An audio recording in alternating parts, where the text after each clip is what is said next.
A Secretaria Nacional de Justiça suspendeu de maneira preventiva a cooperação jurídica internacional com o Peru em casos relacionados à Operação Lava Jato que envolvam a antiga Odebrecht. Vamos entender os motivos dessa suspensão com o André Anelli, que chega ao vivo. Conta, Anelli, bem-vindo. Obrigado, Evandro. Muito boa tarde a você e a todos aqui no 3 em 1 da Jovem Pan. Essa decisão da Secretaria Nacional de Justiça foi tomada depois de as autoridades peruanas terem usado provas declaradas inválidas pelo Supremo Tribunal Federal, especificamente pelo ministro Dias Toffoli, provas essas declaradas inválidas em 2023. A suspensão se baseia em reiteradas infrações por parte do sistema judicial peruano aos termos de confidencialidade e às limitações estabelecidas para os usos de elementos probatórios compartilhados pelo Brasil.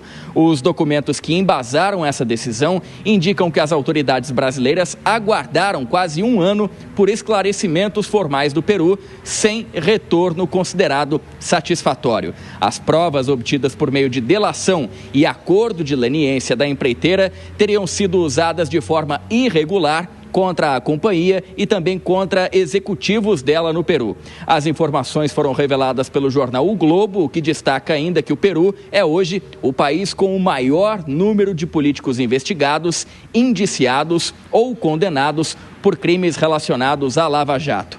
3 ex-presidentes peruanos estão presos por crimes relacionados ao recebimento de propina ou caixa 2 de campanhas eleitorais. Eles negam a prática de qualquer irregularidade. A suspensão da cooperação acompanha uma orientação já adotada pela PGR, pela Procuradoria-Geral da República, que desde abril interrompeu atos de cooperação com o Peru em casos relacionados ao acordo de leniência firmado com a Odebrecht. Segundo o Ministério da Justiça, essa suspensão da cooperação se restringe aos casos envolvendo a Odebrecht, a atual Novonor. Os demais processos de cooperação entre os dois países permanecem inalterados.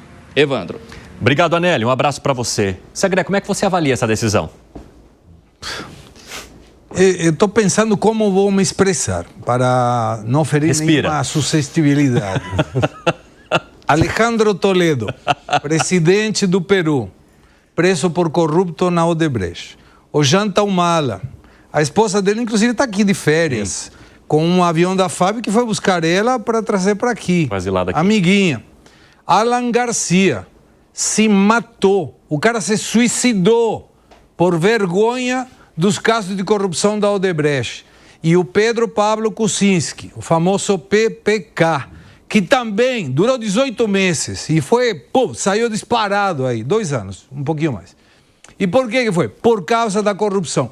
Como no Peru não tem amigo de ninguém, então está valendo. Aqui foi anulado, sei lá por quê.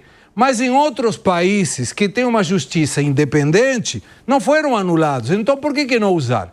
Vou mais longe. Eu participei, acompanhei muito o caso da Odebrecht na Argentina. Era a causa Cadernos.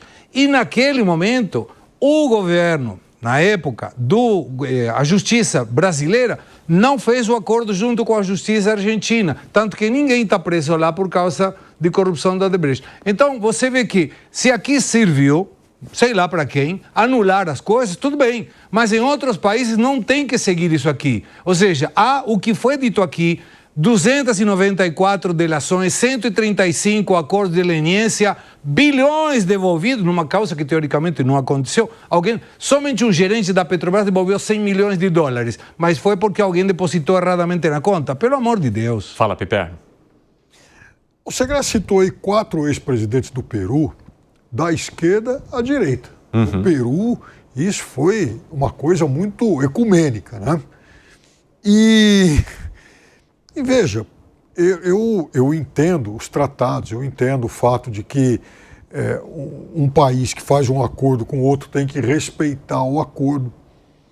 Mas, independentemente disso, eu vejo também uma questão moral extremamente importante. Quer dizer, é o fato de que, naquele momento, a Odebrecht foi uma multinacional do crime. E não é só o Peru, Colômbia, Venezuela, exportou isso para todo mundo. E, curiosamente, né, Quem mais, talvez o único que tenha sido de fato sentenciado e cumpriu o que foi acordado com a justiça brasileira, foi o Marcelo Odebrecht, que inclusive está meio expurgado até pela própria família.